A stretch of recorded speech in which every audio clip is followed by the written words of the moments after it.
Hey, welcome to Cat and Mouse Astrology. This is Micki, and I'm going to talk to you today about the full moon at 4 degrees of Gemini. It's November the 27th. We've got a big bright moon up there, and it's pretty exciting. Let's take a look. So this full moon in Gemini is opposite Mars and square Saturn, creating a challenging T-square. Can you drive like a race car driver, applying the brakes and the gas as needed to reach your goal? Now, if you do that, you have to slow down when you approach the corner, but then apply the gas when you enter the straightaway, right? Skill is needed. And you have to watch out for some distractions. So let's talk a little bit about some of the distractions that we may be facing in a kind of a challenging time where whatever we're doing requires us to both apply the brakes and apply the gas in a way that might be not so easy.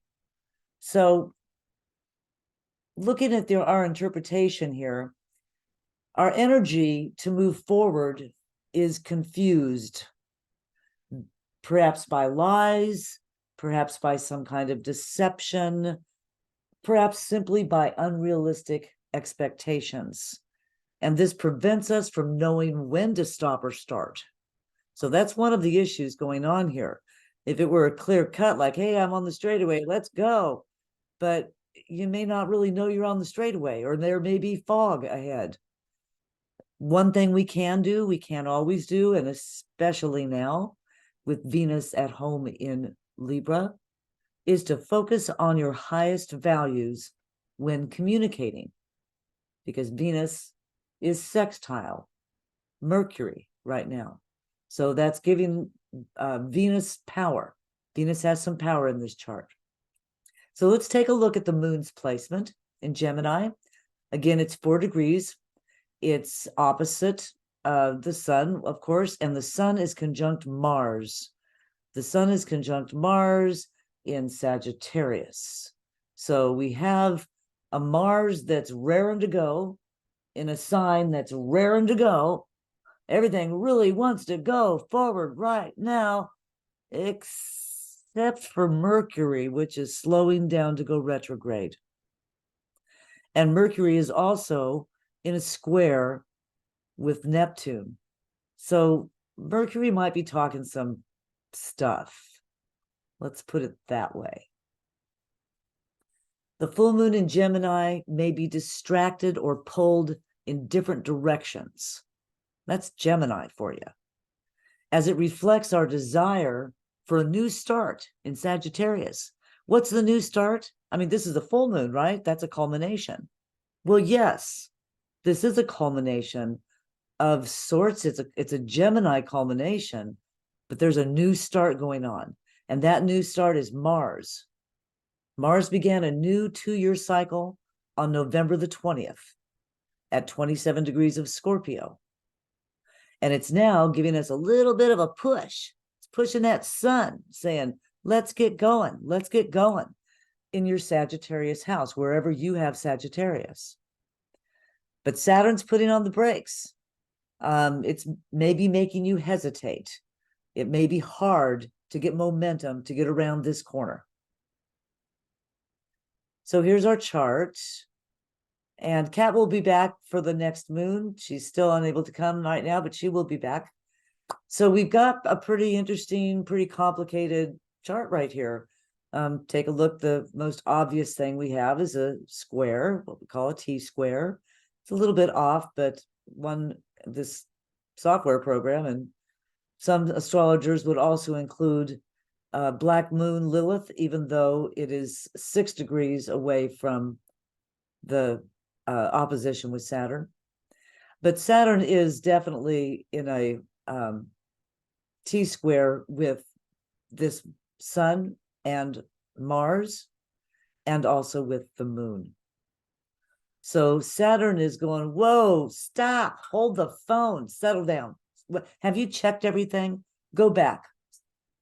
Saturn wants us to really double check everything, make sure we're following the rules, go slow. And Mars is over here going, Hey, go, go, go, go, go, go, go, go through the light. Keep going. So we've got a contradiction here with these two, and these are the two malefics. So this is something we got to watch out for. This is going to be an issue for a lot of us over the next few days. Sometimes that full moon, you can really feel it the day or two after. In any case, this is a long-lasting configuration. We've had the Mars conjunct the Sun, again, since November the 20th, when it was in Scorpio. And they're still conjunct within 2 degrees. And they will still be conjunct within a few days as they move apart. So we've got this conjunction. We've got the moon opposition. The moon is what is reflecting this to us in the house of Gemini, which is, like I said, a little distracted, maybe going in 2 ways at once. But there is some positive aspects here. Venus with the node, conjunct with the south node, is allowing us to let go of things.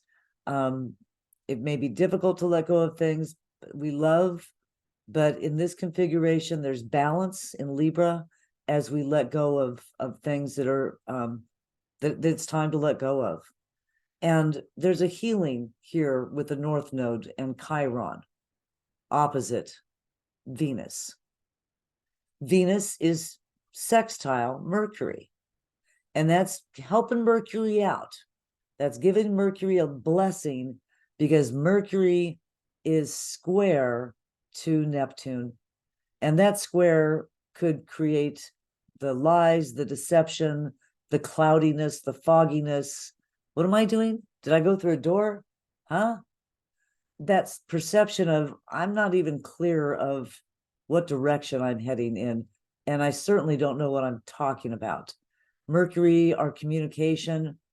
Neptune at home in Pisces is a spiritual place to be. If what we're talking about is something spiritual, higher thinking, that could be a very good thing to do with this energy, is to use it in a very high-minded way. And again, beware of how it might be clouding or fogging our thinking. So let's look further down, a little bit of an interpretation here of Venus in Libra. Venus, again, is at home, letting go of things. And her sextile with this slowing Mercury encourages more fruitful conversation. But Mercury may be miscommunicating. So get the facts straight. Communicating with love would be highly recommended. So if you find that somebody has miscommunicated to you, instead of getting angry, maybe find a way to be loving as you straighten out the confusion and figure this out. Venus holds sway over this chart. Venus is powerful in this chart at home in Libra. So let's use Venus to deal with the stresses that can come up with a T-square. That Venus provides loving power that can get us through this difficult time. Now, Mars has just moved into Sagittarius, still conjunct the sun, as I said, fueling the Sag fire. Sag wants to go forward. Sag is the archer, and Mars is the arrow on fire, ready to burst through, move to something new.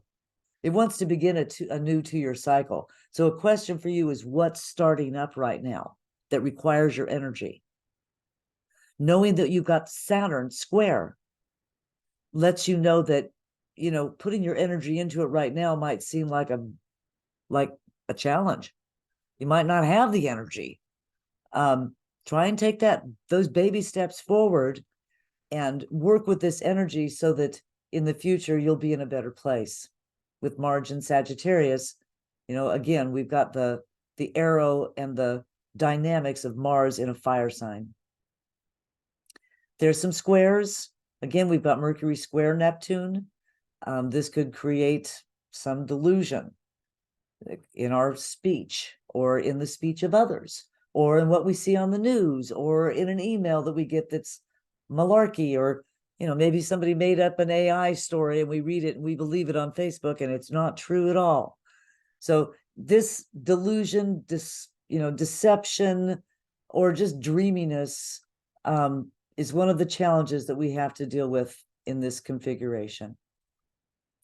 But we do have that Venus sextile Mercury, and that encourages us to talk of or with love and beauty, and that'll see us through this challenging time. So I'm going to leave you on that note. Have a beautiful and loving full moon in Gemini, and Kat and I'll see you next time. Take care, folks.